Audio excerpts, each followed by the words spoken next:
Brigada Love Lines. Brigada Love Lines. May mga problema na minsan nahihirapan kang hanapan ng kasagutan. Mga tanong na puso lang ang makakasagot at mga sagot na puso lang ang nakakaintindi.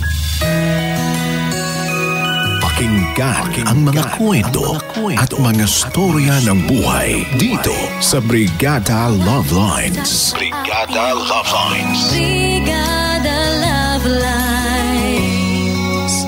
Brigada Love Lines.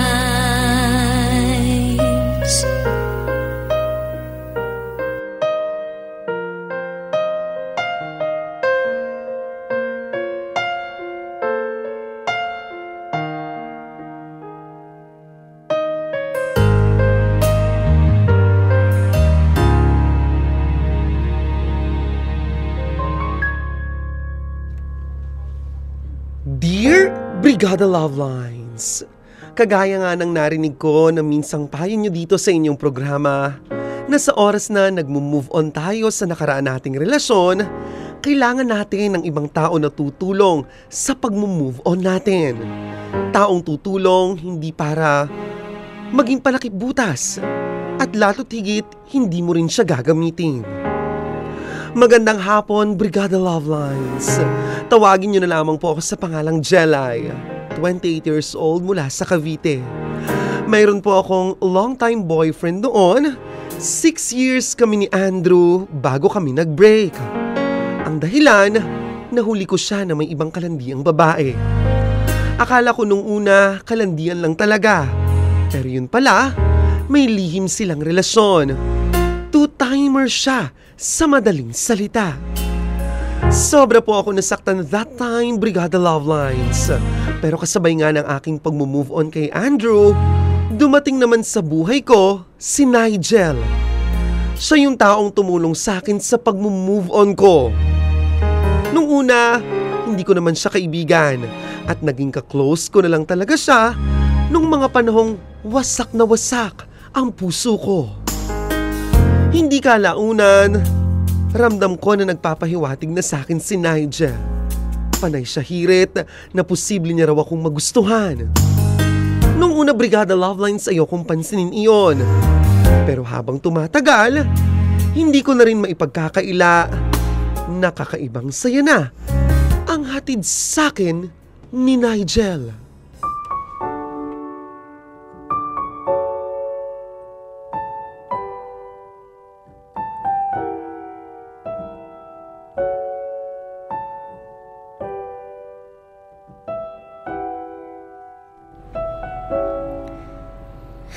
Sa wakas, makakauwi na rin. Buti na lang rest day ko bukas. Literal na makakapagpahinga na ako. Jalay, pauwi ka na? Oo, nabot na naman ako ng alas 7 dito sa opisina. Ayoko na, nakakapagod. Kung gusto mo, sumabay ka na sa akin. Pauwi na rin ako. Naku, wag na. Magkaiba naman ang daan natin, mapapalayo ka lang. Okay lang naman sa akin. Hindi nga, okay lang din sa akin. Marami pa namang masasakyan jeep dyan eh. At saka baka maligaw kapag balik mo. Pero minsan lang naman eh. Anong minsan ka dyan? Halos buong linggo mo na nga akong hinahatid eh. Nakakahiya na. Hindi mo naman kailangan gawin yun. Pero mag-ingat ka ha. Oo naman. 2 sakay lang naman to ng jeep. Kaya safe na safe ako. Mag-text ka sa akin kapag nasa bahay ka na. Oo. Hindi rin naman ako nakakalimot na mag-text sa'yo, di ba? Siya nga pala, Jalay. May gagawin ka ba sa linggo? Sa linggo? Parang wala naman. Bakit? Pwede na ba akong magpa-reserve? Reserve ng ano? Ng buong araw mo para makasama kita. Yun lang naman kung wala kang galang gagawin. Pero kung meron naman, siguro sa ibang araw na lang. Kung makapagpa-reserve ka naman dyan, akala mo naman talaga ang busy kong tao. Baka kasi may iba na nag-aya sa'yo eh. Uy, wala ah. So pwede ba? Pwede ba tayo mag-date? Pwede bang pag-isipan ko muna ngayong gabi? Ganun ba? Sige, ayos lang. Mag-ina lang ang sagot mo bukas ha. At saka mamaya magka-video call naman tayo. Baka sakaling payagan mo na ako agad. Basta, bukas na lang siguro. Sige na, mauna na ako. Baka mamaya wala na rin akong masakyan eh. Sige, bye. Mag-ingat ka.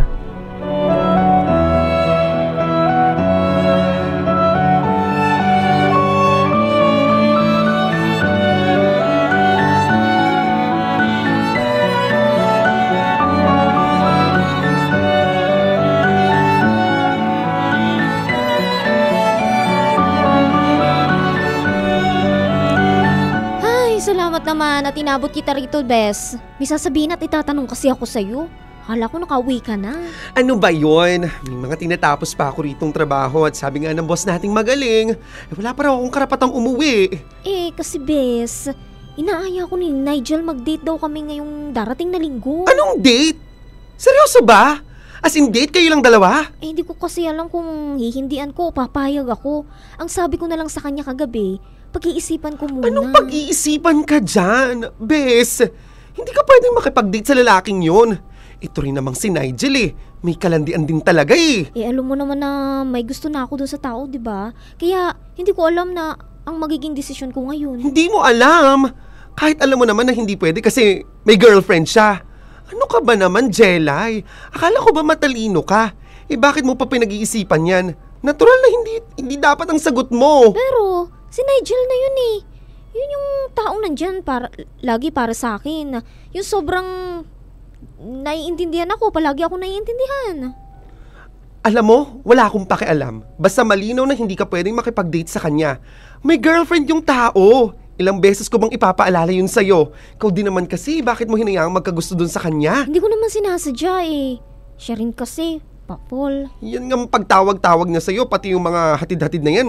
Dapat wala rin ganun Siya naman kasi yung palaging nag-i-insist at nangungulit sa akin. Kahit na, mali yan. Alam mo yun. Mali na makipaglandian sa lalaking may girlfriend. At hindi porket nasa Taiwan yung jowa niya, ganyan na kayo kumakaasta. Anong gagawin ko? Paano ko siya hihindian? Alam naman nating dalawa na isang kulit niya lang sa akin, nagiging marupok na agad ako. Alam mo, ang sunga ng tanong mong yan. Sabihin mo ng direkta, hindi ka pwede kasi may girlfriend siya, ganon. Tapos! Kakainis naman Ngayon na nga lang ako naging masaya ulit pagkatapos ng breakup namin ni Andrew, tapos hindi naman pwede. Bahala ka! Kung gusto mong ipilit, bahala ka na. Ikaw din naman kasi yung masasaktan sa uli, hindi naman ako.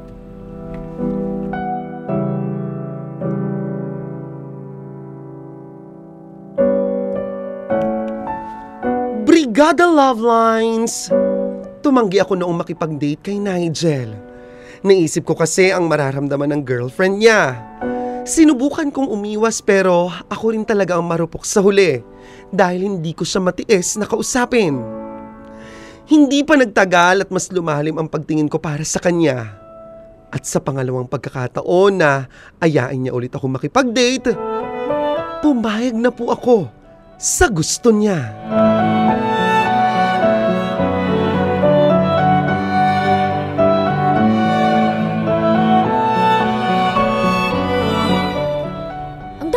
Biniling pagkain. Maubos pa natin to? Oo, mauubos natin yan. Masarap yan kumain kapag kasama ka. Dapat pala, hindi na lang ako nakipag-date sa'yo Masisira ang diet ko sa'yo niyan. Okay lang yan Cheat day mo ngayon. At saka, hindi ka naman mataba Tama nga ng pangangatawan mo Sus, nagbola ka pa. Ito na. Medyo mainit pa yan kaya dahan-dahan ka. Ito naman yung juice mo. Ano ka ba? Kumain ka na rin kaya? Puro ako na lang inaasikaso mo. Baka sasabihin mo na pinabayaan kita. Mas magandang ganito para naman magandang impression mo sa first date natin, di ba? Nigel? May tanong lang ako. Okay lang ba? Ano yun? Basta wag mat Hindi ko yan kayang sagutin. Hindi to mat. Pero hindi ko alam kung ano magiging sagot mo Kumusta na pala kayo ng girlfriend mo? Ayun, okay naman kami. Pero aaminin ko na hindi ko alam kung paano sasabihin sa kanya na ayoko na. Ayaw mo na? Paano ayaw mo na? Jelay, kaya kita inaya ng date Ibig sabihin nun, ikaw na ang gusto ko. Ikaw na ang mahal ko. Hindi ko pa lang talaga alam kung paano makikipaghiwalay sa girlfriend ko. Syempre, OFW siya. Ayoko naman basta na lang makipaghiwalay. So anong plano mo? Paano naman tayo? Paano pala ako? Makakapaghintay ka pa ba? Siguro naman. Kasi sa totoo lang, mahal na rin kita Grabe yung ipinakita mong care sa akin na kahit sa ex ko, hindi ko naramdaman. Huwag kang mag-alala, Jelay. Maging maayos din ang lahat. Maging malayo din tayong dalawa. Ang nadarama ng puso ko sa'yo. pagkatapos ng unang date namin ni Nigel, hindi ko alam pero na-realize ko rin ang lahat. Agad kong naisip na anong ipinagkaiba ko sa babaeng nang ahas kay Andrew noon. Naisip ko na kung papatulan ko talaga si Nigel, ay wala akong pinagkaiba sa mga taong basta na lang kung makapanira ng relasyon. Sa mga taong mga agaw at sa mga taong nakakainis. Kaya nagdesisyon po akong iwasan na lang si Nigel at hindi na ituloy ang kung anumang nararamdaman ko para sa kanya.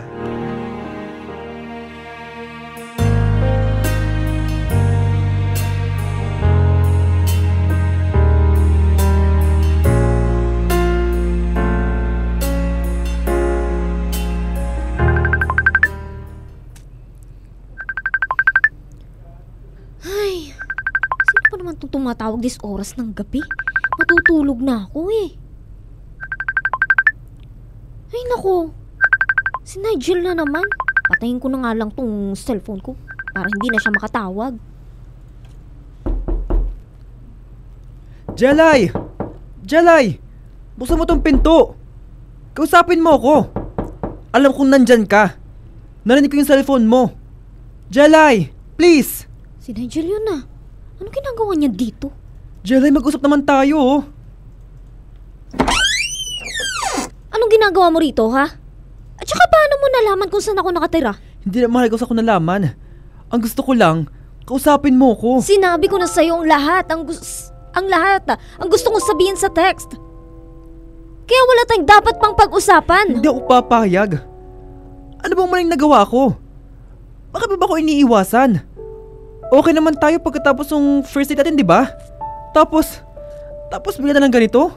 Kasi, mali ni Nigel. Alam mo naman siguro, di ba, kung bakit gusto ko tong gawin? Hindi tayo pwede. Mali na ipagpatuloy pa natin to. Kaya sige na, umalis ka na. Dali lang. Pag-usapan naman ito na maayos oh. Di ba sabi ko naman sa'yo, naghihintay lang ako ng tamang oras para hiwalay ko yung girlfriend ko. Gusto mo ba ngayon na? O sige, gagawin ko. Wag, Nigel. Ayokong magmukhang bang aagaw. Hindi. Kung yun naman pala yung problema, tatawagan ko siya. Sasabihin kong hindi ko na siya mahal at may iba na akong mahal. Nigel! Ayokong iwanan mo siya ng dahil sa akin. Anong gusto mo? Hayaan ko mawala ka sa akin? Oo!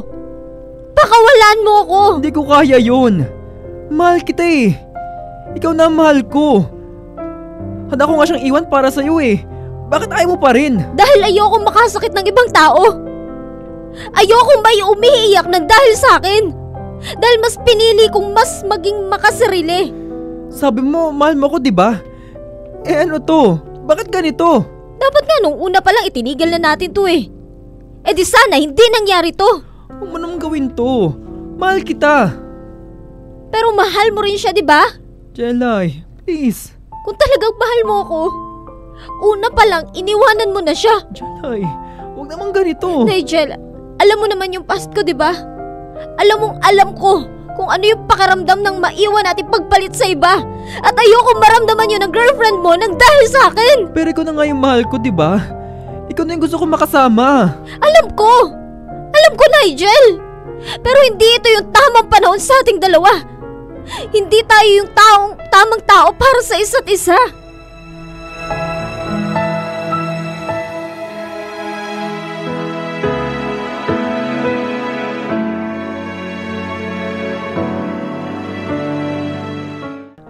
Kung alam niyo lang po kung gaano ko pinigilan ang sarili ko na hindi yakapin noon si Nigel noong mga oras na yon.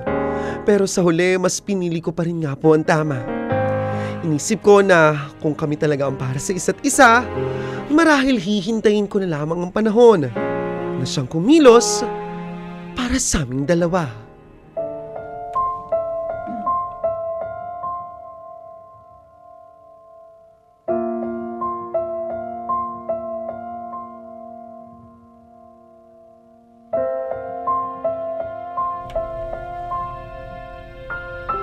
Ay, sa wakas, buti naman makakauwi na.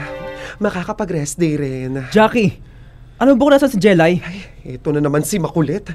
Alam mo, ikaw Nigel, tigil-tigilan mo na rin ang paglapit sa akin ha, kasi hindi ka nakakaganda ng araw eh. At saka baka isipin pa ng boyfriend ko na kung sino-sino lagi yung lalaki nag-aabang sa akin. Si Jelay mo kasi ang hinahanap ko. Pues hindi ko alam. Huwag mo sa akin hanapin. At saka, ikaw nga, tigilan mo na siya. Pero gusto ko siya makausap. Ayaw na nga niya eh. Hindi mo ba yung nagigets? Jackie, please naman. Sabi mo sa akin kung saan ko makikita si Jelay. Hindi ko nga alam. Bes, ako na dyan. Huwag kang mag-alala. Last na to. Para lang tumigil na siya. Jelay, buti naman nagpakita ka na. Bakit ba? Ano ba bang kailangan mo? Jelay, break na kami ng girlfriend ko.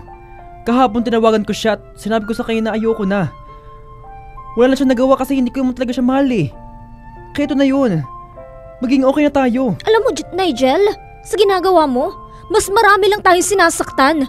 Nagkasakitan na nga tayo, tapos ngayon sinaktan mo pa ang girlfriend mo. Napaka-selfish mo naman. Selfish na kung selfish. Jelay, pero mahal kasi kita. Hindi naman magkakaganito kung hindi kita mahal eh. Kaya sana pagbigyan mo ko. Hindi na, Nigel. Buo na ang loob ko. At hindi na mababago ang desisyon ko. Hindi tayo pwede. Hindi tayo magiging pwede. Sana ayusin mo na yung sarili mo. Kasi ako, kakayanin ko nang wala ka. Kakayanin kong hindi ka na makita. Basta, hindi lang tayo magkamali. Basta wala lang tayong masaktan. Paano naman yung pagmamahal mo para sa akin? Nigel, walang pagmamahal na ang kapalit ay ang makasakit ng iba. Kaya please, wag na nating pilit ang hindi pwede. Pero Jelay, mahal kita.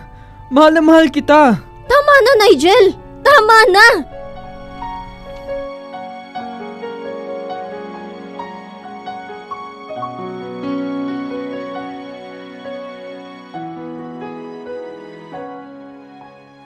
Ito na naman ako, nananaginip ng gising. Iniisip ang ating kahapong nakalipas.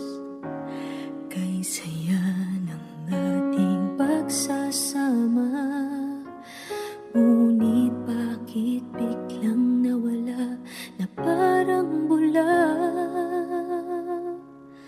Sana'y di mo malimutan ang ating pinagsamahan.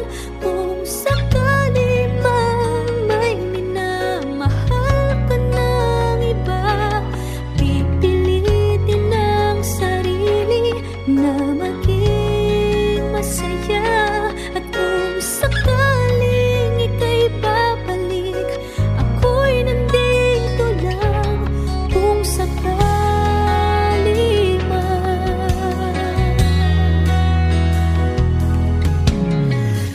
Brigada Love Lines, ibinahagi ko po ang kwento kong ito upang magbigay ng inspirasyon sa lahat. Inspirasyon at mensahe na hindi lahat ng taong mamahalin natin ay karapat dapat talagang ipaglaban. Sa sitwasyon ko, masasabi kong isa ito sa pinakamatapang na ginawa kong desisyon sa buong buhay ko. Ang pakawalan si Nigel, kahit na mahal ko siya. At sa totoo lang, kaya rin ako sumulat sa inyo. Dahil gusto kong maramdaman na may karamay ako ngayon sa lungkot na nararamdaman ko. Malungkot ako kasi aaminin ko pong mahal ko pa rin siya. Mahal ko pa rin si Nigel. Pero hindi na talaga pwede lalo't ikakasal na sila ng girlfriend niya. Brigada Love Lines! Maraming salamat po. At sa ngayon ay hanggang dito na lamang. Brigada yours! Jelay!